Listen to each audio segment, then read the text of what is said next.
Light presence Islamic podcast কোরআনের আলো। এই আয়োজনে প্রতিদিন আমরা কোনো একটা বিষয় নিয়ে কথা বলবার চেষ্টা করি। আজ যে বিষয় নিয়ে কথা বলতে চাই, ঈদ করণীয় বর্জনীয় এ সংক্রান্ত বিষয় নিয়ে।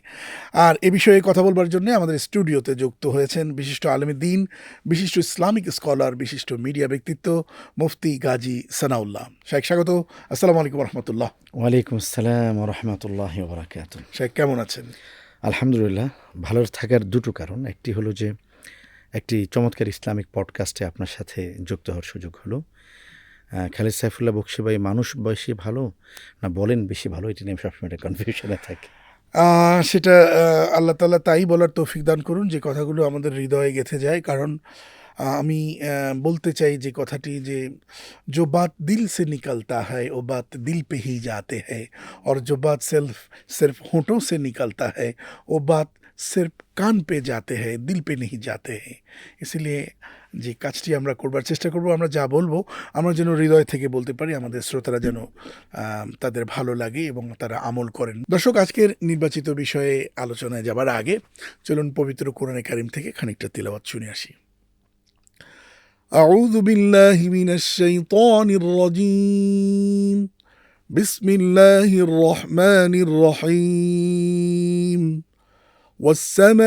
والسماء والطارق وما أدراك ما الطارق النجم الثاقب إن كل نفس لما عليها حافظ فلينظر الإنسان مما خلق من ماء دافق يخرج من بين الصلب والترائب إنه على رجعه لقادر يوم تبلى السرائر فما له من قوة ولا ناصر والسماء ذات الرجع والأرض ذات الصدع إنه لقول فصل وما هو بالهزل إنهم يكيدون كيدا وأكيد كيدا فمهل الكافرين أمهلهم رويدا صدق الله العظيم। দর্শক, ঈদ নিয়ে আমরা ভীষণ ব্যস্ত, কিন্তু ঈদের আগে এবং ঈদের পরে অনেকগুলো করণীয় আমাদের বর্জনীয় রয়েছে। সে বিষয়গুলো আমরা শুনতে চাই, জানতে চাই। আর সেই সাথে ঈদের কিন্তু অসাধারণ একটা দর্শনও রয়েছে, সেটিও কিন্তু আমরা জানতে চাই, আর সেটি আমরা শাইখের কাছে জানবো ইনশাল্লাহ। শাইখ, ঈদ নিয়ে বলতেন। দেখুন, ঈদ আসলে কি? ঈদ শব্দটা যখন উচ্চারিত হয় আমাদের আনন্দ জেগে ওঠে। ঈদ মানে আনন্দ, ঈদ মানে খুশি। আপনার নিশ্চয় মনে থাকবে আমরা ছোটোবেলায় বইয়ে পড়েছি আজ ঈদ, মদিনার ঘরে ঘরে আনন্দ। আমার সৌভাগ্য আল্লাহ তাআলা দিয়েছেন, আলহামদুলিল্লাহ, আমি মদিনায় বেশ কয়েকবার ঈদ করেছি। ঈদের আনন্দের সাথে পবিত্রতার একটি মিশেল আছে। যদি আমার আনন্দটা পবিত্র হয় তাহলে সেটা ঈদ। আপনি কি আনন্দকে অপবিত্র বলতে চান? হ্যাঁ, অপবিত্র যেটা সেটাও আনন্দ, কিন্তু সেটা খুব স্বল্প সময়ের জন্য। গুনাহ যে মানুষ করে এটাও কিন্তু আনন্দ পায়। আমাকে আল্লাহ তাআলা ক্ষমা করুন, নেশা যারা করেন এরাও কিন্তু আনন্দ পান। যিনি স্মোক করছেন, যিনি আরও ভয়ঙ্কর করে নেশা, অবৈধ অনুষঙ্গ তো অবশ্যই অপবিত্র। নিঃসন্দেহে। তো সেই যে আনন্দটা, এই আনন্দ বিস্বাদে রূপান্তরিত হচ্ছে অল্প কিছুদিন পরেই। আমরা শুনছি নেশার মাধ্যমে ভয়ঙ্কর ভয়ঙ্কর রোগ হচ্ছে, এগুলো দুনিয়ার শাস্তি। পরকালে রয়েছে আযাবুন আলীম। এজন্য আনন্দটা হলো যদি পবিত্রতার সাথে আনন্দের সম্মিলন হয়, সংমিশ্রণ হয়, তখন সেটা প্রকৃত আনন্দ। ঈদ আসলে কতটা আনন্দের, এই কথার পিঠে আরেকটি কথা বলতে হবে। রমাদানের প্রস্তুতি যতটা ছিল, ঈদ আমার জন্য ততটা আনন্দের। ইবাদতের প্রস্তুতি যতটা ছিল, ঈদ আমার জন্য ততটা আনন্দের। রমাদানের ইবাদতের পূর্ণতা যতটা, ঈদের উপহার এবং পুরস্কার ততটা। ঈদের আপনি একটা কথা বলেছেন যে দর্শন, আসলে ঈদটা কাদের জন্য? আমরা দেখি বছর শেষে আমাদের শিক্ষা প্রতিষ্ঠানগুলোতে পুরস্কার প্রদান করা হয়। এটা একটা আনন্দের উপলক্ষ। ক্লাস বন্ধ থাকছে, সাজ সাজ রব, আমরা লাল নীল বেলুন দিয়ে, তারপরে নিশানা দিয়ে শিক্ষা প্রতিষ্ঠানগুলোকে সাজাচ্ছি। আজকে কারা সংবর্ধিত হবে? সংবর্ধিত হবে তারাই যারা প্রথম হয়েছে। মানে আপনি কি ব্যাপারটাকে এভাবে যুক্ত করতে চাইছেন যে বোনাস তাদের জন্য যারা জব করেছে, যারা জব করেনি তারা বোনাস বঞ্চিত? অর্থাৎ চাকুরি করে যিনি সারা মাস খেটেছেন তিনি ঈদের বোনাস পাবেন। ঈদের বোনাস পাবেন এবং তিনি পুরস্কারটা পাবেন। ঈদ তো একটা পুরস্কারের মতো রোজাদারদের জন্য। হ্যাঁ, বিষয়টা এমন, যেখানে আপনি আমন্ত্রিত হবেন, আপনার সাথে অআমন্ত্রিত 1-2 জন মানুষও কখনো কখনো যেতে পারেন, কিন্তু মূল আয়োজনটা তার জন্য না। বিয়ের একটা আয়োজন হয়, এখানে সমস্ত আয়োজনগুলো হয় বরের জন্য। আজকের সম্মান বরের, আজকের সম্মান কনের, তার সাথে অনেক সাধারণ মানুষও আছে। ঈদের আমরা মূল কি এভাবে জায়নামাজ। বলবো তাহলে যে এই রমজান এবং ঈদের মূল বর হচ্ছে কোরআন? নিঃসন্দেহে মূল বর কোরআন, এবং ওই সমস্ত মানুষ যারা কোরআনের সৌরভে সৌরভিত হয়েছে, কোরআনের আলোতে আলোকিত হয়েছে, কোরআনের জ্যোতির্ময়তায় নিজেকে জ্যোতির্ময় করেছে, কোরআনের দীপ্তিতে নিজেকে প্রতিভাত করতে যারা পেরেছে, ঈদ তাদের ঠিক জন্য। তাই। আপনার সঙ্গে এটা যুক্ত করতে চাই দর্শক, মানে ঈদটা দেবার আগে আল্লাহ তাআলা যেভাবে পরতে পরতে সাজিয়েছেন, যে ঈদটা সত্যিকারেরই একটা সেলিব্রেট করার মতো একটা ব্যাপার হয়ে দাঁড়ায়। সেটা কিভাবে আপনি দেখুন, প্রথমত না খেয়ে থাকার মাধ্যমে এই যে চিরসুখী জন ভ্রমিকি কখন ব্যথিত বেদন বুঝিতে পারে, কি যাতনা বিষে বুঝি বেশে কিসে কভু আসি বিষে দংশে নিজারে। ক্ষুধার যে দংশন, ক্ষুধার যে কষ্ট, এই কষ্টটা আমিও অনুভব করলাম, আমি যত টাকাওয়ালা হই না কেন। এই একটা শিক্ষা দেওয়ার মধ্য দিয়ে এবং ডিসিপ্লিনের মধ্য দিয়ে, জাকাত প্র্যাকটিসের মধ্য দিয়ে, এবং ফাইনালি শায়েখ আপনি খেয়াল করবেন যে ফিতরা, এমন একজনও যেন পৃথিবীতে না থাকে যিনি না খেয়ে আছেন ঈদের দিন। এটা কমপ্লিট করে ঈদগাহে যেতে হবে। তার মানে ঈদ আমি একা একা করবো না, সবাই মিলে করবো। আপনি কি বলেন? নিঃসন্দেহে দেখুন, ঈদের প্রস্তুতি রয়েছে। আমরা এখন যারা শুনছি, যারা দেখছি, আমাদের প্রত্যেকেই ঈদের প্রস্তুতির সাথে সম্পৃক্ত। ঈদের প্রস্তুতি দুটো, একটি হলো বাহ্যিক প্রস্তুতি, আরেকটা হলো অন্তর্গত প্রস্তুতি। নামাজের কিছু প্রস্তুতি আছে। নামাজের প্রস্তুতি হলো আপনি জায়নামাজ কিনেছেন চকবাজার থেকে, এটা নামাজের প্রস্তুতি। বাইতুল মোকাররম মার্কেট থেকে আপনি টুপি কিনেছেন, এটা নামাজের প্রস্তুতি। আপনি নিউ মার্কেট থেকে পাঞ্জাবি কিনেছেন এলিফ্যান্ট রোড থেকে, এটা নামাজের প্রস্তুতি। এগুলো বাহ্যিক। অন্তর্গত প্রস্তুতি হলো অজু করা, অন্তর্গত প্রস্তুতি হলো হৃদয়কে পরিশুদ্ধ করা, অন্তর্গত প্রস্তুতি হলো আমি আল্লাহর সামনে দাঁড়াচ্ছি, এই ভয়কে অন্তরে জাগ্রত করা। ইন্নী ওয়াজ্জাহতু ওয়াজহিয়া লিল্লাযী ফাতারাস সামাওয়াতি ওয়াল আরদা হানিফা ওয়া মা আনা মিনাল মুশরিকিন। আমি দাঁড়াচ্ছি জায়নামাজে, আমার সামনে, আমার বাসা মোহাম্মদপুর, আমার সামনে মসজিদের দেয়াল। আপনি ধানমন্ডি থাকেন, আপনার সামনে মসজিদের দেয়াল। একজন মানুষ চট্টগ্রামে থাকে, তার সামনে টিনের বেড়া। একজন মানুষ খাগড়াছড়িতে থাকে, তার সামনে বাঁশের বেড়া। আমাদের সকলের সামনে দেয়াল হতে পারে, বেড়া হতে পারে, ওয়াল হতে পারে। প্রকৃতপক্ষে আমাদের প্রত্যেকের সামনে কাবা ঘর। রাইট। আমরা সেজদা করছি কাবা ঘরকে, আল্লাহকে সেজদা করছি কাবা ঘরকে সামনে নিয়ে। সুতরাং সমস্ত প্রস্তুতিটা আমার সম্পন্ন হচ্ছে নামাজের মাধ্যমে। ঈদের প্রস্তুতি হলো আল্লাহর হাত থেকে পুরস্কার গ্রহণ করা। ঈদের প্রস্তুতি হলো বারাআত গ্রহণ করা। কোত্থেকে? ইতিকুম মিনান নার, কবরের কঠিনতম আযাব থেকে মুক্তি। ঈদের প্রস্তুতি হলো তোমার রমজান কবুল হয়েছে, এই শাহাদা গ্রহণ করা। ঈদের প্রস্তুতি হলো আমি আজকে সংবর্ধিত হব। সংবর্ধনার পরে প্রধান অতিথির সাথে মুসাফা করার জন্য হাত মিলানোর জন্য যেমন লাইন লেগে যায়, রাসূল বলেছেন যাদের রমজান কবুল হয়েছে, রহমত, মাগফিরাত, বরকত, ইতকুম মিনান নারের সমস্ত স্টার যারা গ্রহণ করতে পেরেছে, তাদের সাথে ঈদের দিন ফেরেশতারা মুসাফা করে। কোথায় করে? আমরা তো কাউকে দেখছি না। নামাজে যখন আমি আপনি দাঁড়াচ্ছি, আসসালামু আলাইকুম ওয়া রাহমাতুল্লাহ, ডান দিকে ফেরেশতা আছে, বাহ। আমি তাকে নিয়ত করেছি যে আমার ডান দিকে ফেরেশতা আছে। এটা যেমন আমি অনুভব করছি না। ঈদের দিনের মূল বিষয় হলো পুরস্কার।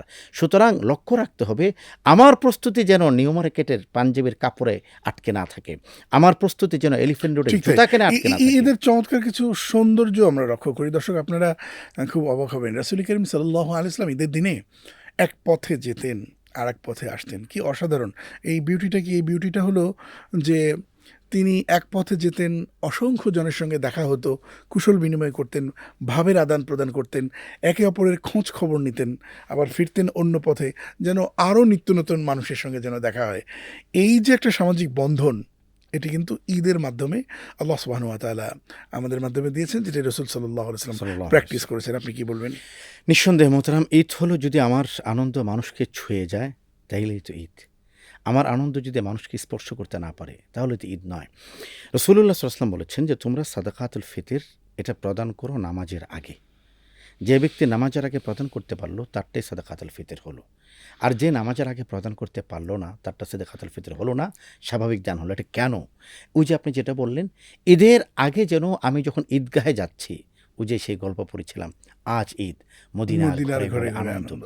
আমি যখন ঈদ করতে যাব, আমার আশেপাশের সমস্ত ঘরে যেন আনন্দ উপচে পড়ে, আনন্দের জ্যোতির্ময়তে যেন তাদেরকে মানে আলোকোজ্জ্বল করে ওঠে, তারাও যেন খিলখিল করে হেসে ওঠে। একটা রিসার্চ শেখ আপনার সঙ্গে শেয়ার করতে চাই। এটা আমেরিকাতে হয়েছিল যে মানুষ যে সুখানুভূতি, এই সুখানুভূতি টার মাত্রা বা লেভেল মাপছিল। সেই মাপতে গিয়ে কোনটিতে মানুষ বেশি আনন্দ পায়, ভোগে নাকি ত্যাগে? তো বিরাট একটা জনসংখ্যকের গোষ্ঠীর মধ্যে তাদের হার্টে এবং ব্রেইনে তারা এক বিশেষ ধরনের চিপস বসালো এবং কাউকে দিল যে তারা শুধু চ্যারিটি করবে, ভালো কাজ করবে, দান করবে, সাদাকা করবে, মানুষের পাশে দাঁড়াবে, ক্ষুধার্তকে খাওয়াবে, গরিবের পাশে দাঁড়াবে, এরকম চ্যারিটি। আর এক শ্রেণীকে দেওয়া হলো যত রকম ভোগ বিলাস বলতে যা কিছু আছে, মদ খাওয়া, তারপরে ডান্স করা, এই করা, সব কিছু শেষে যখন মাত্রা দেখলো যে ওই লোকেদের সুখানুভূতি অনেক অনেক অনেক বেশি, যারা ভোগবাদিতায় মেতেছিলেন। আর যারা উৎসর্গ করেছেন, ত্যাগ করেছেন, তাদের লেভেলটা কিন্তু অনেক অনেক বেশি। এতে বোঝা যায় যে শান্তি এবং প্রশান্তির জন্য যে যুদ্ধ আমাদের, সেই যুদ্ধ কিন্তু যুদ্ধ শেষে আমরা সেই শান্তির জন্যই তো যুদ্ধ করি, কিন্তু সেই শান্তিটা, প্রশান্তিটা বেশি পাওয়া যায় ত্যাগে। জি। তো এই জন্য ঈদের প্রস্তুতি আমরা যারা গ্রহণ করছি, আমরা যেন দুটো বিষয়কে সামনে রাখি। একটি হলো যে আমার প্রস্তুতিটা ইবাদতের সাথে হচ্ছে কিনা, আমার প্রস্তুতিটা পুরস্কার গ্রহণের জন্য হচ্ছে কিনা। ফাযাকারা ইসমা রাব্বিহি ফাসাল্লা।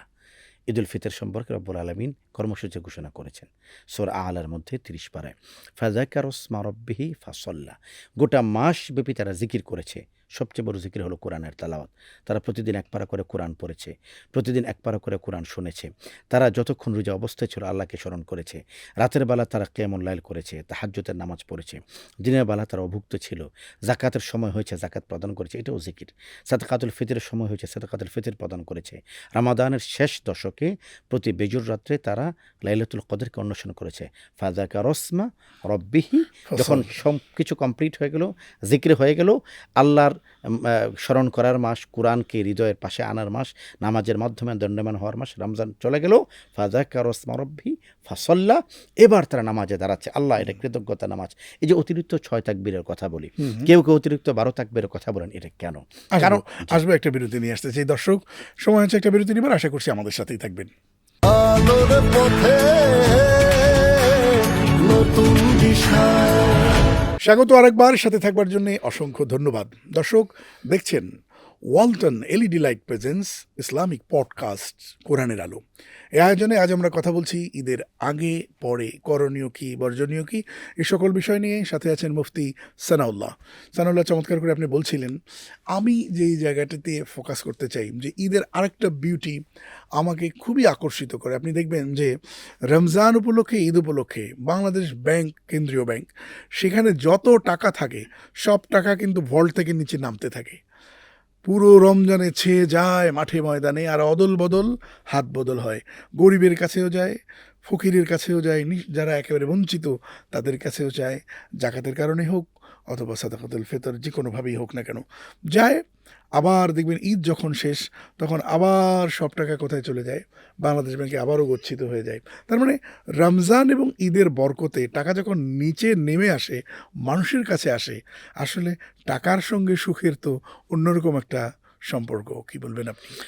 চমৎকার বলছেন আপনি। বিষয়টা হলো যে ইসলাম তার অর্থনৈতিক ব্যবস্থাকে এত চমৎকার করে সাজিয়েছে যে কেউ থাকবেন 10 তলায়, কেউ থাকবেন গাছতলায়। ইসলাম এটাকে সমর্থন করেনি।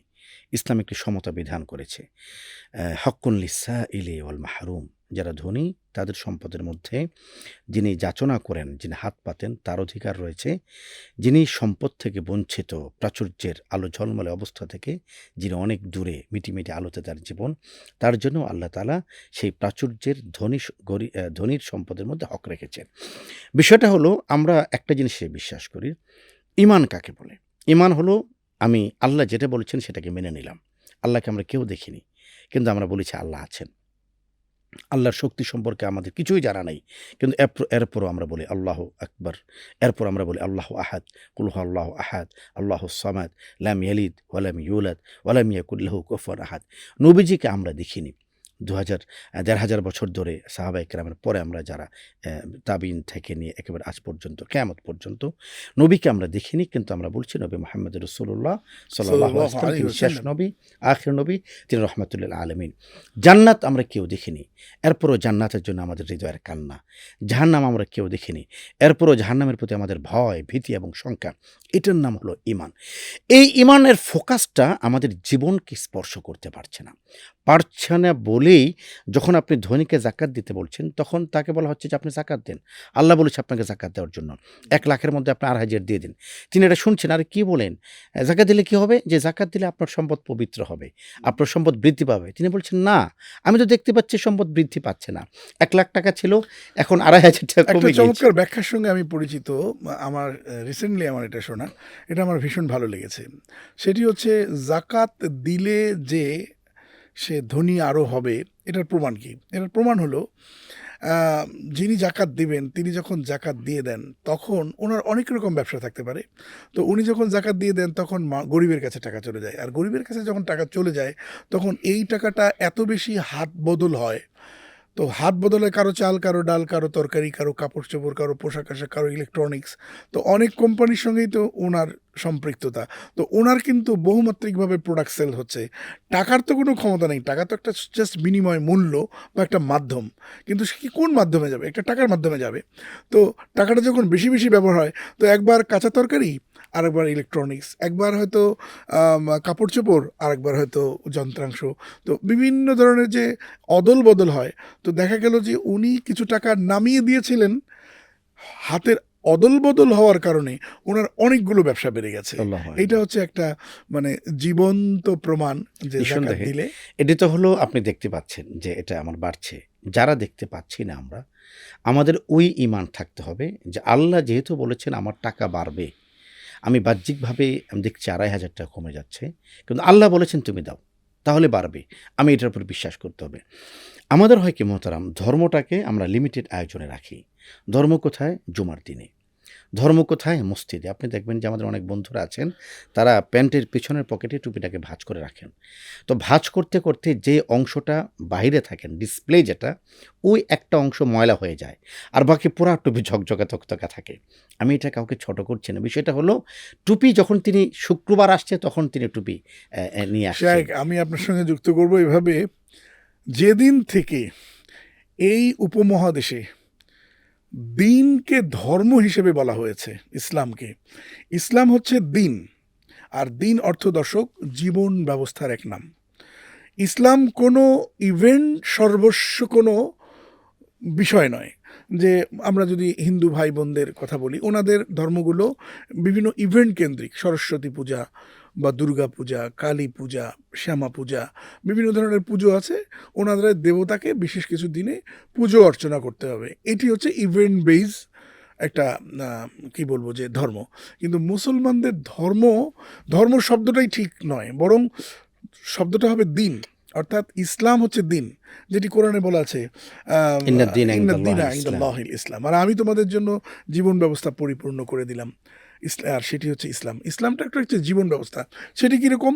সেটি হলো আমার জীবনে চলায় ফেরায়, কথায় বার্তায়, উঠায় বসায়, আমার জীবনের প্রতিটি পরতে পরতে, আমার ব্যবসা বাণিজ্যে, আমার পরিবারে, আমার সমাজে, আমার দোকানে, আমার কর্পোরেট হাউসে, আমার আন্তর্জাতিক জীবনে, আমার রাজনৈতিক জীবনে, আমাদের অর্থনৈতিক জীবনে, সকল ক্ষেত্রেই দিন আনতে হবে। যখন এটা ধর্ম করে ফেলেছি, ওটা নির্দিষ্ট কিছু ইভেন্ট বাস্তবায়ন, জুমার দিন একটু নামাজ পড়তে গেলাম, ঈদের দিনেও পড়লাম, রোজা আসলে রোজা টোজা থাকলাম। ধর্ম নিয়ে রাজনীতি করা যাবে না, ধর্ম নিয়ে ওটা চলবে না, ওটা চলবে না। তারাই বলে যারা দিনকে ধর্ম হিসেবে জানে। যারা এটাকে অকেশনাল মনে করছেন। অনেক বলে না যে সব কিছুতে ধর্ম কেন টেনে নেন, আল্লাহ ক্ষমা করুক। ধর্মই যদি না থাকে তাহলে তো আমার জীবন রেখে কোনো লাভ নেই। ওই যে ধর্ম, এটাকে দিন বলতে হবে কেন? কারণ হলো যে ইন্না সলাতি ও নুসুকি ও মাহইয়ায়া ও মামাতি লিল্লাহি রাব্বিল আলামিন। জীবন্ত চতুষ্পদ জন্তুরও আছে, জীবন্ত জাহান্নামীদেরও আছে, জীবন্ত আবু জেহেলেরও ছিল। আবু জেহেলের জীবন্ত জীবন নয়, আবু বকরের জীবন হলো জীবন। আবু লাহাবের জীবন তো জীবন নয়, ওমরের জীবন হলো জীবন। এজন্য আমি কোনটা চাচ্ছি এটা আমাকে অনুভব করতে হবে। আমরা চাই ধর্ম, দিন, ইসলাম আমাকে স্পর্শ করবে গোটা জীবন। আমরা ওই যে জাকাতের ক্ষেত্রে আমি ইসলামকে গ্রহণ করছি না, মিলাদের ক্ষেত্রে আমি ইসলামকে গ্রহণ করছি। মিলাদ হবে, সুন্দর সুন্দর টুপি পরবো আমরা, জিলাপি 3 কেজি জায়গায় আরও 3 কেজি বাড়িয়ে 6 কেজি করে দাও, সাথে নিমকি ওই যুক্ত করে দাও, ইভেন্ট বেস। Event base. অথচ আল্লাহ বলছেন তুমি জাকাত দাও, তাহলে তোমার সম্পদ বাড়বে। একটু ঈদের দিনের করণীয় বর্জনের একটু যদি ঈদের বলেন। দিনের মূল বিষয়টি হলো প্রস্তুতি। প্রস্তুতিটা যেন হৃদয়ের হয়। ঈদটা আচ্ছা। কেন আসছে? ঈদটা এই কারণে না যে আমি সারা মাস সারা বছর আমি বেতন পেতাম 20,000 টাকা, এবার পাবো 40,000 টাকা, এটার জন্য ঈদ নয়। ঈদটা কেন? কারণ আমার সিয়াম ছিল মাসব্যাপী, এই জন্য ঈদ। ঈদটা কেন? আমার রাত্রি জাগরণ ছিল মাসব্যাপী, এই জন্য ঈদ। ঈদ কেন? 30 দিন পর্যন্ত আমি দিনের বেলা কিছু খাইনি।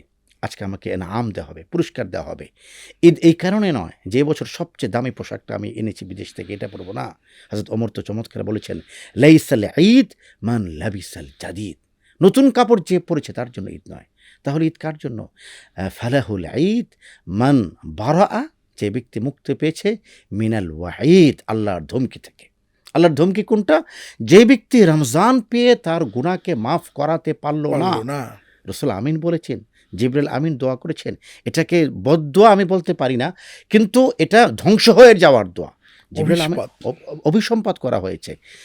হযরত রাসূল আমিন বলেছেন, যে রমজান পেল কিন্তু সে তাকে আল্লাহর কাছ থেকে মাফ করাইতে পারল না।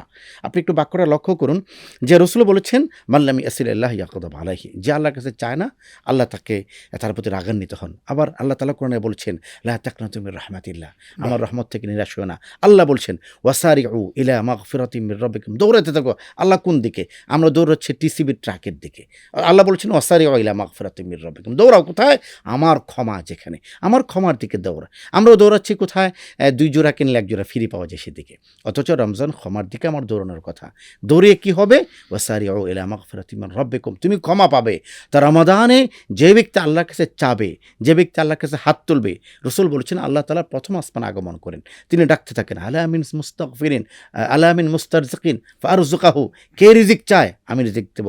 আলা মিন মুস্তাগফিরিন, কে ক্ষমা চায় আমি তাকে ক্ষমা করব। তো আমরা যদি ক্ষমার দিকে দৌড়াই, ক্ষমা হয়ে যাবে। ক্ষমার দিকে যদি না দৌড়াই, হাত যদি না পাতি, আল্লাহ আমাকে কি করে ক্ষমা করবেন? যদি আমি কিছুইতে আল্লাহর কাছে ক্ষমা চাইতে না পারি, তখন রাসূল বলেছেন, রমজান যে পেল আর নিজেকে ক্ষমা করাইতে পারল না, সে ধ্বংস হোক, সে ধ্বংস হয়ে যাক। সুতরাং ঈদ ওই ব্যক্তির যিনি আল্লাহর কাছ থেকে নিজেকে ক্ষমা করে পেরেছেন। ঈদ ওই ব্যক্তির যিনি গোটা রমজানের সিয়াম সাধনা পালন করেছেন। ঈদ ওই ব্যক্তির যিনি গোটা রমজানে কোরআনকে তার সাথী বানিয়েছেন। ঈদ ওই ব্যক্তির যিনি তওবা ইস্তেগফার করে। অথচ আপনি উল্টোটা দেখবেন যে বাজারে বিরাট দাপট চলছে। কার দাপট? সারা মাসে যারা রোজা রাখেনি, তারাবি পড়েনি, দিনের হুকুম আহকামগুলো মানেনি, কিন্তু অঢেল টাকা আছে, জাকাতও দেয়নি, অঢেল টাকা আছে, ফিতরাও আদায় করেনি, কিন্তু তাদের বাচ্চাদেরকে অনেক লাখ লাখ টাকা দিয়ে মার্কেটে পাঠিয়ে দেওয়া হয়েছে এবং সে সাক্ষাৎকার দিয়ে বেড়াচ্ছে যে এবারও আমার ঈদের বাজেট 10 লক্ষ টাকা, এখনও 6-7 লাখ টাকা কিনেছি, বাকি টাকা এখনও খরচ করতে পারিনি। এভাবে কি ঈদ করতে বলা হয়েছে? এই জন্য আপনি ইফেক্টটা দেখেন।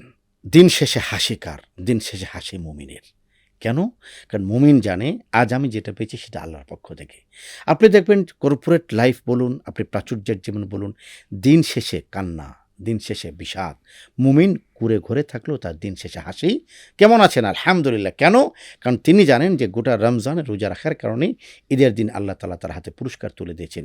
এই পুরস্কার হলো জান্নাতের, এই পুরস্কার হলো ক্ষমাপ্রাপ্তির, এই পুরস্কার হলো নতুন জীবনের, এই পুরস্কার হলো গোটা মাসের ইবাদত বন্দেগীর কবুলিয়াতের শাহাদা এবং সার্টিফিকেট। এই জন্য আমি কোন ঈদের প্রস্তুতি গ্রহণ করছি, যদি এটা হয় যে ড্রেসের প্রদর্শনী, তাহলে এই ঈদ মুমিনের নয়। যদি এটা হয় যে আমি কার থেকে কত দামি কাপড় পরতে পারলাম, এটার প্রদর্শনী, এই ঈদ মুমিনের নয়।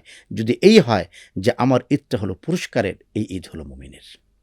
আমরা তো সামাজিকভাবে যেভাবে ধর্ম জেনেছি বা উত্তরাধিকার সূত্রে আমরা যেভাবে ধর্ম পেয়েছি শাইখ, আমরা আসলে ধর্ম চর্চা করবার ক্ষেত্রে বা দিন চর্চা করবার ক্ষেত্রে কিন্তু পড়াশোনা নির্ভর আমরা কিন্তু দিন মানছি না, আমরা মানছি রেয়াজি ইসলাম। দেখে দেখে যেটা দেখে শিখছি দেখে আমরা। এটা মানছি। এটি হচ্ছে আমাদের সবচেয়ে বড় প্রবলেম। দর্শক, যেই জায়গাটায় ফোকাস করতে চাই সেটি হলো যে মুসলিম শব্দটির অর্থ হচ্ছে আত্মসমর্পণকারী। কে আত্মসমর্পণ করলো আর কার কাছে? অলওয়েজ যিনি আমাদের সৃষ্টিকর্তা তার কাছে আমাদের শুধু ভুল হচ্ছে, আমাদের অপরাধ হচ্ছে, আমরা সীমালঙ্ঘন করছি, আমরা পাপাচারে লিপ্ত হচ্ছি, আমরা প্রবৃত্তির দাসত্ব করছি, আমরা ভুলে যাচ্ছি কোন পথে চলা দরকার। এটি যখন ভুলে যাচ্ছি, সে ঠিক যখনই আমি ধরা পড়ে যাচ্ছি, তখনই আমি আত্মসমর্পণকারী। কারণ মুসলিম শব্দটির অর্থ হলো আত্মসমর্পণকারী। কার কাছে আত্মসমর্পণ করি আমরা? শান্তির কাছে। শান্তিটা কি? দিন বা ইসলাম। ইসলামই হচ্ছে শান্তি। তো আমরা তো এটি বুঝি না। আমরা ইসলামকে নিছক একটা ধর্ম বানিয়ে ফেলেছি, দিনের 12টা বাজিয়েছি। সুতরাং আমাদের শব্দ চর্চা করবার ক্ষেত্রেও আপনি দেখবেন শেখ, আমরা যে সালাত পড়ি, এটা উপমহাদেশে ঢোকার সময় হয়ে গেছে নামাজ না, এটা আরবি শব্দ, এটা সম্ভবত এটা তো বাংলা শব্দ নয়, ফার্সি শব্দ। এটা একটা ফার্সি শব্দ। তো এইভাবে করে বাংলাদেশে আমরা আপনি দেখুন, পারস্য থেকে বাংলাদেশে সভ্যতা কতটুকু এসছে আমার জানা নেই, কিন্তু এমন কিছু বিষয় এসছে যেটা আমার ধর্মকে আঘাত করে, যেটা আমার ধর্মকে কলুষিত করে। যেমন হযরত আলী রাদিয়াল্লাহু তাআলা আনহু, তিনি ইসলামের ৪র্থ খলিফা, কিন্তু মানুষ, আল্লাহ ক্ষমা করুক, হযরত আলীকে শিয়াদের একটা অংশ শক্তির দেবতা মনে করে। এটা কিভাবে আমাদের অগ্রাসায় ঢুকে গিয়েছে, আপনি গ্রামে গিয়ে দেখবেন, কাঠুরে কাঠ কাটছেন, তিনি বলছেন ইয়া আলী। ইয়া আলী কেন? যে এই কথাটা বললে শক্তি বাড়ে। নাউজুবিল্লাহ। ইয়া আলী তো আপনি দেখবেন যে প্রতি গ্রামে গঞ্জে গিয়ে দেখবেন যে প্রতি 10 জনের নাম জিজ্ঞেস করবেন, তার আগে হয় হোসেন আছে আর নাহলে আলী আছে নামের আগে, আর নাহলে হাসান, হোসেন, আলী। নামের কি? মনিরুল হোসেন, জামাল হোসেন, কামাল হোসেন, সালাম হোসেন। নামের পরে হয় হোসেন, নাহলে হাসান, নাহলে আলী। এটা একটা শিয়া মতবাদের হযরত আলীর প্রতি আমাদের ভালোবাসা থাকবে, সেটা কতটুকু? অবশ্যই। সীমার মধ্যে। তিনি আহলে বাইতের সদস্য, তিনি রাসূলের ৪র্থতম খলিফা, তিনি হযরত সাইয়্যিদা ফাতেমাতুজ জাহরার সম্মানিত স্বামী, তিনি জান্নাতের সর্দার হাসান হোসেনের সম্মানিত গর্বিত পিতা, আসাদুল্লাহুল গালিব যার উপাধি, তিনি সেই মহান ব্যক্তিত্ব। কিন্তু তার মানে এই নয় যে হযরত আলী তিনি শক্তির কোনো দেবতা। নাউজুবিল্লাহ। তো আপনি যেটা বলেছেন, মানুষ আমাকে একজন প্রশ্ন করেছে মোহতারাম, যে আব্দুল কাদের জিলানীর নাম ওযু ছাড়া নেওয়া যাবে কি? ছোটবেলা থেকে আমরা এটা আসলে ইট ইজ নট ফান। আপনি অবস্থা খেয়াল করুন, যে আপনি যেটা বলেন যে ফার্সি, পারস্য থেকে এসছে। আমি তাকে বলেছি যে আসলে খালাম্মা, আমি চিন্তা করলাম ওনাকে কোরআন হাদিস থেকে জবাব দিয়ে লাভ নেই, ওনাকে আমি বিবেক থেকে জবাব দিলাম যে আল্লাহ এবং তার রাসূলের নাম নিতে হলে ওযুর প্রয়োজন নেই। অথচ এখন আপনি ভেবে নিন, বলো যে বাবাজি আমি বুঝে গিয়েছি, মানে হলো পারস্য থেকে যে দিন এসছে, সেই দিনের সাথে যদি মক্কা মদিনার দিনের সম্পৃক্ততা না থাকে, মক্কা মদিনার প্রকৃত দিনের আতশ কাচের মাধ্যমে যদি আমি সেই ফার্সি ভাষায় আসা দিনকে আমি যদি জাস্টিফাই করতে না পারি, তাহলে কিন্তু আমি শবে বরাতকে ভাগ্যের রজনী মনে করে আমার ইবাদতকে আমি ধ্বংস করে দেব। ধ্বংস করব। শেখ, অসংখ্য ধন্যবাদ, মহামূল্যবান সময় দিয়ে চমৎকার আলোচনা করেছেন। জাযাকাল্লাহ খাইর আপনাকেও। দর্শক, আমরা একটু দোয়ায় শরীক হতে চাই শায়েখের সাথে। আলহামদুলিল্লাহ রাব্বিল আলামিন, ওয়াসসালাতু ওয়াসসালামু আলা রাসূলিল আমিন ওয়া আলা আলিহি ওয়া আসহাবিহি আজমাইন। মাওলানা করিম, রমাদান আল করিমের সূর্য অস্তমিত যাবার পথে ঈদ উল ফিতরের হাতছানি আমাদের সামনে। আল্লাহ, ঈদের প্রস্তুতি নিয়ে কথা হয়েছে। ঈদ যেন হয় পুণ্যময় ঈদ, সেই তৌফিক আপনি আমাদেরকে দান করুন। বরকতের ঈদ আমাদেরকে নসিব করুন। ঘরে ঘরে আনন্দের ঈদ আমাদেরকে নসিব করুন। অন্তত একটি দিনে পৃথিবীর কোথাও যেন কোনো দুঃখ না থাকে, না থাকে জরা, না থাকে ক্লান্তি, না থাকে মানুষের কান্না আহাজারি। রব্বুল আলামিন পৃথিবীর সমস্ত মুসলমানদেরকে একই সঙ্গে আনন্দের ঈদ উল ফিতরে অংশগ্রহণ করার তৌফিক দান করুন। আল্লাহ, ঈদের দিনে যখন আমরা বাংলাদেশে জায়নামাজে বসে হাত তুলব, সেদিন যেন আমাদের চোখটা ভিজে ওঠে গাজার মুসলমানদের কারণে। আল্লাহ, গাজার প্রতি আপনি রহমত নাজিল করুন। গোটা পৃথিবীর মুসলমানদেরকে আপনি রক্ষা করুন, ঐক্যবদ্ধ থাকার তৌফিক দান করুন। কুরআন এবং হাদিসকে আমরা যেন জীবনের পথ হিসেবে বেছে নিতে পারি, সেই তৌফিক দান করুন। মাওলানা করিম, আমাদের জীবন থেকে সমস্ত পেরেশানি দূর করে দিন। শান্তির জীবন আমাদেরকে দান করুন, কুরআনময় জীবন আমাদেরকে দান করুন, ইবাদতময় জীবন আমাদেরকে দান করুন। আল্লাহ, আপনি এবং আপনার রাসূলের পরিপূর্ণ আনুগত্য করার তৌফিক দান করুন। ওয়া সাল্লাল্লাহু তাআলা আলা খাইরি খালকিহি মুহাম্মদ ওয়া আলা আলিহি ওয়া আসহাবিহি আজমাইন বিরহমাতিকা ইয়া